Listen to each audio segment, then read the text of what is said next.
Влизаме в 4-стаен апартамент на 7-ми етаж. Коридора е достатъчно голям за гардероб.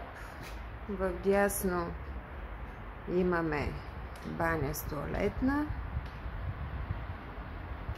Следва просторен хол, 35 квадратни метра. Вдясно от него имаме хубава просторна спалня, 15 квадратни метра.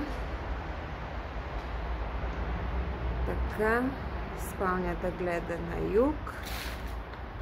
Връщаме се обратно в всекидневната. Отляво ще има голям френски прозорец с излъз към обширна тераса, която изцяло принадлежи към апартамента.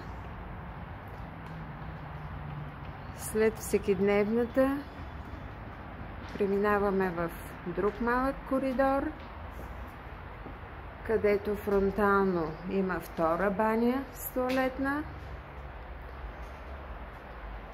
Отдясно отново доста просторна южна спалня. Прозорците ще бъдат марка Велукс. И тук забележителен е изгледа, който между впрочем и от другата спалня е същия, на юг към планината и града.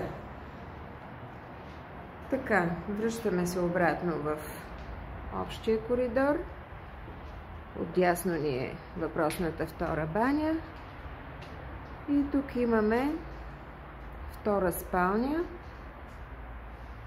с малко по-малък размер, която е подходяща за детска, за кабинет, за всякакъв друг вид помещение.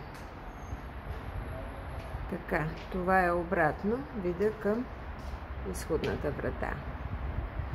Това е.